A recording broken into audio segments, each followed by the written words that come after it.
किसी भी आईपीओ में अप्लाई करने से पहले उस आईपीओ का सही तरह से एनालिसिस करना सबसे इंपॉर्टेंट होता है, क्योंकि उसी से ही हमें यह पता चलता है कि उस आईपीओ में हमें अप्लाई करना चाहिए या नहीं। क्योंकि हर एक आईपीओ आपको प्रॉफिट दे नहीं सकता। इसीलिए किसी भी आईपीओ में अप्लाई करने से पहले सही तरह से यह फाइंड आउट करना बहुत इंपॉर्टेंट है, क्या हमें एज एन इन्वेस्टर उस आईपीओ के साथ जाना चाहिए या नहीं। और इसी चीज को मैं आपको स्टेप बाय स्टेप हमारी इस सीरीज के थ्रू सिखा रहा हूं। ऑलरेडी मैंने आपको मेन बोर्ड आईपीओ और एसएमई आईपीओ के बारे में सिखा दिया है कि इन दोनों में से कौन सा आईपीओ बेहतर है। अगर आपने उन सारे वीडियोस को नहीं देखा है तो स्टार्टिंग से थोड़ा देख लीजिए, ताकि कोई भी चीज आगे समझने में आपको दिक्कत ना हो। तो मैं इधर से ये जीएसपी कॉर्पोरेशन को ही ले लेता हूं, क्योंकि इसका ये जो डेट है, अभी ये आईपीओ ओपन है। आज है 17 मार्च 2026, जिस दिन को मैं ये वीडियो रिकॉर्ड कर रहा हूं, और ये आईपीओ का जो डेट है वो है 16 से 18 तारीख। तो ये आईपीओ ओपन है, इसी को हम लोग ओपन करके चेक कर सकते हैं कि इसमें क्या क्या चीज हमें देखने की जरूरत है। हालांकि यहाँ पे एक डिस्क्लेमर देना चाहूंगा कि मैं कोई सेबी रजिस्टर्ड एनालिस्ट हूं नहीं। मैं जो भी आपको यहाँ पर सिखा रहा हूँ वो सिर्फ एडुकेशनल पर्पज के लिए है। तो इसे आप कृपया कोई ट्रेडिंग टिप्स या फिर एडवाइस ना समझे। मैं सिर्फ आपको यह समझाने की कोशिश कर रहा हूं इसके थ्रू कि आप कैसे आगे चलकर अपने हिसाब से आपको जो आईपीओ अच्छा लगे उसको एनालिसिस करके आप अपना ट्रेडिंग प्लान या फिर इन्वेस्टमेंट प्लान कर सकते हो। तो यहां पर जीएसपी कॉर्पोरेशन का ये जो होम पेज है, सबसे ऊपर आपको ये कुछ टैब्स दिखेंगे, जहां पर IPO details, messages, GMP, docs, subscription, review, allotment, BOA, news, calculator, ये सारा दिया हुआ है। इन सारे चीजों को हम लोग स्टेप बाय स्टेप सीखेंगे, लेकिन आज हम जिस पर फोकस करेंगे वो है हमारा ये वाला सेक्शन, आईपीओ डिटेल्स, जिधर में आप अगर देखोगे तो सबसे ऊपर आपको एक समराइज्ड वर्जन दिया गया है, जहां पर आपको ओवरऑल जो बेसिक इंफॉर्मेशन होता है एक आईपीओ का वो मिल जाएगा। जैसा कि जीएसपी कॉर्पोरेशन साइंस का ये जो आईपीओ है, इधर में आप देखो ये जो बुक बिल्ड इशू लिखा गया है, यानी कि ये इशू टाइप कैसा है, कितना पैसा इस इशू के थ्रू कंपनी लेने की प्लान बनाया है, या फिर ये इशू फ्रेश इशू है या फिर ये एफपीओ है, ये सारा information, offer for sale, subscription status, allotment details, तो ये सारा जो चीज है आपको इधर में मिल जाएंगे। लेकिन सेम चीज आपको और अच्छी तरह से कॉलम वाइज आपको नीचे मिलेगा। मतलब कि अगर आपको समराइज्ड वर्जन देखना है तो आप ऊपर में ही देख सकते हो, लेकिन आपको और डिटेल्स में जाना है और अच्छी तरह से चेक करना है तो आपको थोड़ा सा स्क्रॉल डाउन करके नीचे आना पड़ेगा। तो सबसे पहले आपको क्या दिख रहा है कि इधर में लिखा हुआ है आईपीओ ओपन 16 मार्च 2026, यानी कि 16 मार्च मंडे को ये आईपीओ ओपन हुआ था। आज हमारा दूसरा दिन है 17 मार्च 2026। आईपीओ का क्लोजिंग कब है ना, 18 मार्च 2026, यानी कि नेक्स्ट डे बुधवार को बंद होगा। प्राइस बैंड 304 से 320 रुपए। अब इधर में थोड़ा सा आपको इंफॉर्मेशन देना चाहूंगा कि ये जो आईपीओ का ओपनिंग डेट होता है और ये जो क्लोजिंग डेट होता है, नॉर्मली ये 3 से 5 दिन तक चल सकता है, जहां पर सिर्फ मंडे टू फ्राइडे ये वर्किंग डेज को ही काउंट किया जाता है। सैटरडे और संडे हॉलीडे होता है, कोई भी काम नहीं होता आईपीओ रिलेटेड। ओके, तो इधर में आप देखोगे तो ये 16 से 18 यानी कि ये 3 दिन का आईपीओ है। अगर आपको इस आईपीओ में अप्लाई करना है, आप ओपनिंग डे मॉर्निंग के 10 बजे से क्लोजिंग डे शाम के 5 बजे तक इसको अप्लाई कर सकते हो। यानी कि हर वर्किंग डे 10 से 5 बजे तक का ये टाइम फ्रेम होता है जिसके अंदर आप आईपीओ में अप्लाई कर सकते हो। बट अगर आप चाहो तो इस बीच आप किसी अगर ऑड टाइम पे, मान लो कि आपको शाम के 7 बजे या फिर रात को 10 बजे अप्लाई करना है, तो भी आप कर सकते हो, लेकिन वो एप्लीकेशन आपका ऑफलाइन होगा। नेक्स्ट डे जब मतलब 10 बज जाएगा और आईपीओ का एप्लीकेशन चालू होगा, उस टाइम आपका ये एप्लीकेशन चला जाएगा। ओके, यानी कि मोटा मोटा अगर हम लोग ऐसा कहें कि 16 तारीख सुबह 10 बजे से 18 तारीख शाम के 5 बजे तक आपके पास टाइम है, इस बीच आप कभी भी आईपीओ में अप्लाई कर सकते हो। अब ये प्राइस बैंड के ऊपर भी थोड़ा सा आपको इंफॉर्मेशन देना है कि ये प्राइस बैंड क्यों रखा जाता है या फिर इसका वजह क्या है। इंडिया में 2 तरह का आईपीओ आता है। एक है फिक्स प्राइस इशू, जहां पर प्राइस बिल्कुल फिक्स्ड होता है। मान लो कि कंपनी ने 300 रुपए आईपीओ का प्राइस रखा है, तो आपको अगर उस आईपीओ में अप्लाई करना है तो आपको 300 में ही अप्लाई करना होगा, आपके पास और कोई ऑप्शन है नहीं। जिस किसी को भी अप्लाई करना होगा उसी फिक्स प्राइस में अप्लाई करना होता है, ठीक है। लेकिन ये जो आईपीओ का जो प्राइस बैंड होता है इसे कहा जाता है बुक बिल्डिंग इशू।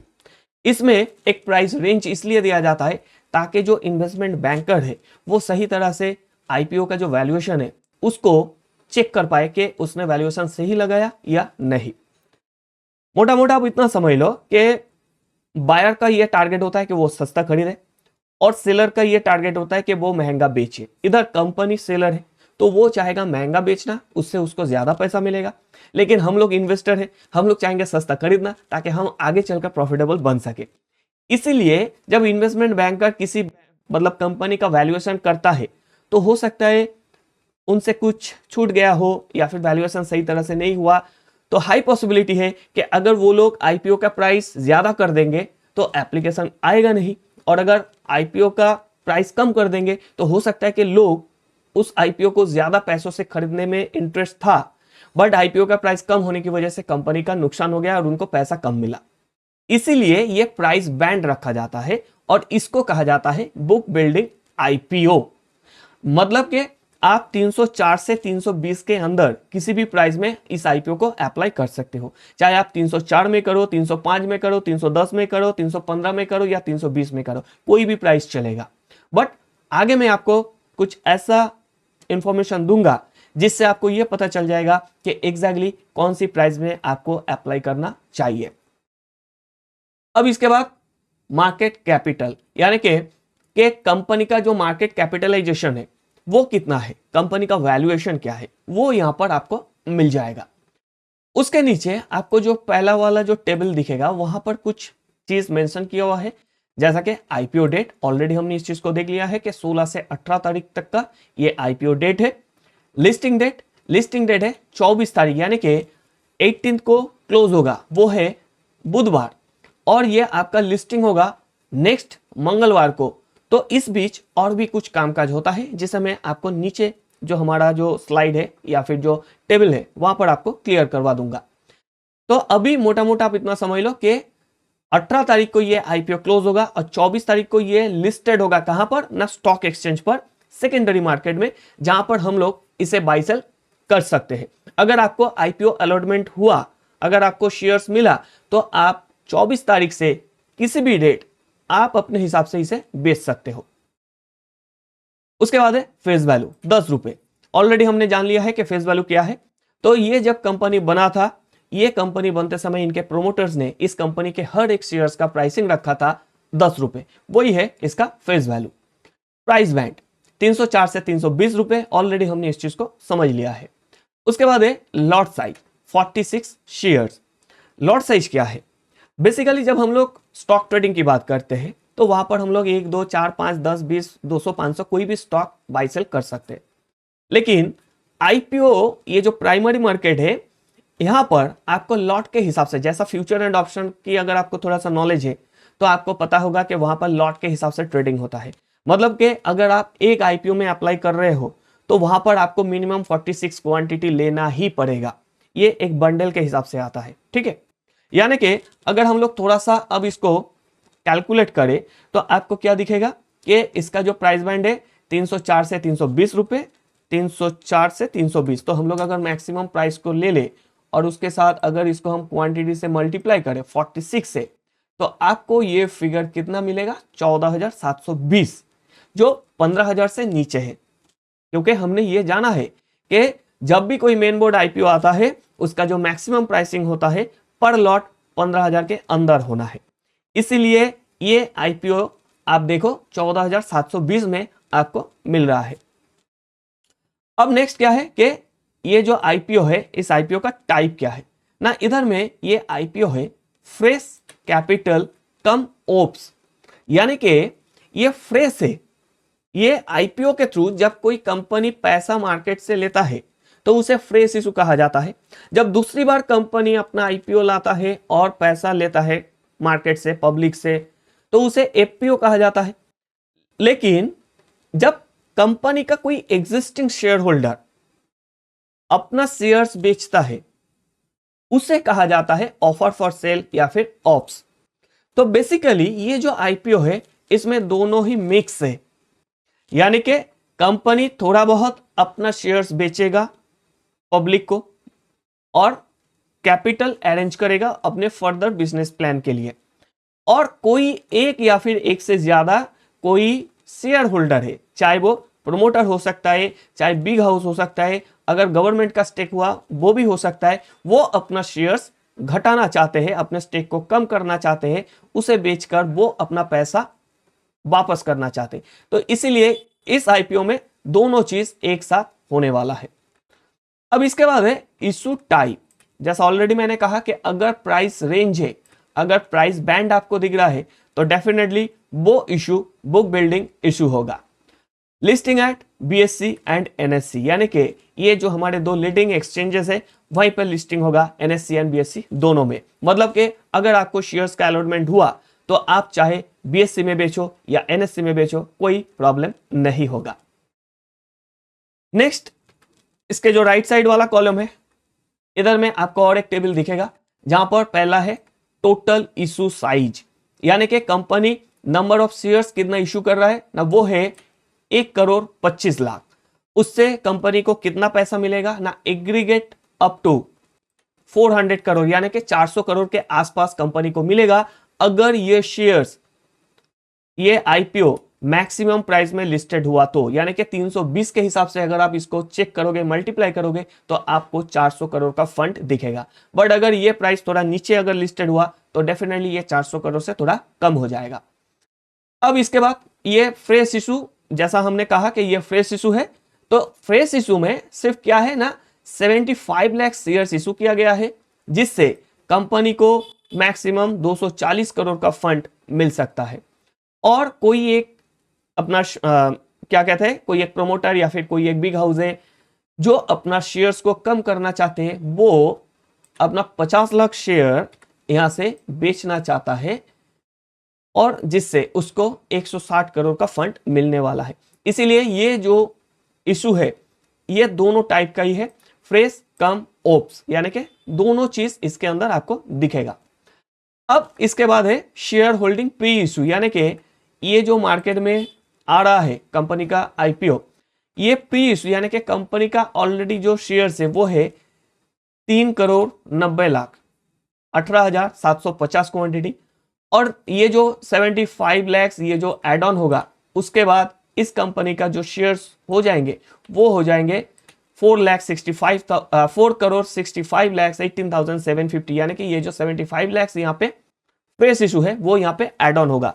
मतलब कि अगर कंपनी का फ्रेश इशू है तो वहां पर शेयर्स एड ऑन होता है, लेकिन अगर ओप से यानी कि ऑफर फॉर सेल है तो वहां पर कोई एड ऑन नहीं होता शेयर्स, क्योंकि वो सिर्फ हैंड चेंज होता है, एक शेयर होल्डर से दूसरे शेयर होल्डर के पास जाता है। इसी वजह से इधर में ये चीज ऐसे काम करता है। अब इसके नीचे थोड़ा सा स्क्रॉल डाउन करके आपको मैं ले आऊं तो आपको कुछ और टेबल दिखेंगे जहां पर आपको कुछ और इंफॉर्मेशन मिल जाएंगे। जैसा कि ये वाला जो टेबल है वो है आईपीओ टाइम टेबल, जहां पर आपको फिर से वही दिखेगा। यहां पर क्या है, आईपीओ ओपन कब होना है, आईपीओ क्लोज कब होना है, उसके बाद है अलॉटमेंट, यानी कि आप देखो कि ये जिस दिन आईपीओ क्लोज हुआ 18 को, उसका नेक्स्ट डे यानी कि ये बुधवार को क्लोज होगा, ये फ्राइडे को एक दिन छोड़ के ये अलॉटमेंट का जो प्रोसेस है वो कंप्लीट होगा। बेसिकली अगर आप इस दिन को टी मान लो, आईपीओ क्लोजिंग दिन को अगर टी मान लो तो T+5 तक ये काम होता है। तो इसीलिए ऐसा भी होगा कि आपको कई जगह दिखेगा कि क्लोजिंग के अगले ही दिन अलॉटमेंट हो गया, या फिर कहीं पे दिखेगा कि 1-2 दिन बाद हुआ, तो इधर में एक दिन बाद होगा। 20 तारीख को ये अलॉटमेंट प्रोसेस होगा। अलॉटमेंट प्रोसेस क्या है ना, जो रजिस्ट्रार है, ये जो आईपीओ है, इस आईपीओ का कोई एक रजिस्ट्रार है, वो इस अलॉटमेंट प्रोसेस को करता है। कैसे करता है, कब करता है, ये हम लोग आगे चलकर सीखेंगे। लेकिन फिलहाल अभी आप इतना जान लो कि ये जो अलॉटमेंट का प्रोसेस है ये होने में थोड़ा टाइम लगता है। उस टाइम आईपीओ के सारे एप्लीकेशन चेक किया जाता है एंड उसके बेसिस पर रजिस्ट्रार अलॉटमेंट का प्रोसेस को कंप्लीट करते हैं। तो ये जो प्रोसेस होगा वो होगा 20 मार्च 2026 को, और उसका जो इमीडिएट नेक्स्ट डे है यानी कि 23 तारीख, जैसा मैंने कहा था कि सैटरडे संडे को काउंट किया नहीं जाता क्योंकि वो हॉलीडे होता है। तो ये फ्राइडे को जैसा अलॉटमेंट का प्रोसेस हुआ तो आपका जो रिफंड या फिर क्रेडिट ऑफ शेयर्स होगा वो होगा आपका इमीडिएट नेक्स्ट डे। जैसा कि अभी आप देखो ये 23 तारीख है सोमवार को, मतलब कि मंडे को ये अगर आपको अलॉटमेंट मिला तो आपके डीमैट अकाउंट में शेयर्स क्रेडिट कर दिया जाएगा। बट अगर आपको शेयर्स नहीं मिला तो आपके अकाउंट में जो पैसा ब्लॉक किया गया था वो अनब्लॉक कर दिया जाएगा। या अगर आपने बाई चेक या फिर और किसी प्रोसेस से अगर पेमेंट करा है यूपीआई मैंडेट को छोड़ के तो आपका जो पैसा कटा था वो पैसा आपको रिफंड कर दिया जाएगा। नॉर्मली आज के डेट में हम लोग यूपीआई ई मैंडेट के थ्रू आईपीओ अप्लाई करते हैं। जो फॉर्मेट है ASBA फॉर्मेट, यानी कि यहां पर एप्लीकेशन होता है ब्लॉक अमाउंट के बेसिस पर। जहां क्या होता है कि मान लो कि आपने इस आईपीओ को अप्लाई करा तो आपके बैंक अकाउंट में, बैंक खाते में 14,720 रुपए का जो अमाउंट है वो ब्लॉक कर दिया जाएगा। अगर आपको अलॉटमेंट मिला तो वो पैसा आपके अकाउंट से डिडक्ट होगा और ये 46 शेयर्स आपके डीमैट अकाउंट में क्रेडिट कर दिया जाएगा, जिसे आप आगे चलकर बेच सकते हो। और मान लो कि अगर आपको अलॉटमेंट नहीं मिला तो सेम पैसा जो ब्लॉक किया गया था वो आपके अकाउंट से रिलीज कर दिया जाएगा, अनब्लॉक कर दिया जाएगा, जिसे आप अपने बैंक खाते में देख सकते हो और उसे अपने हिसाब से यूज भी कर सकते हो। तो ये काम होता है अलॉटमेंट के अगले दिन, या तो शेयर्स मिलेंगे या फिर पैसा वापस।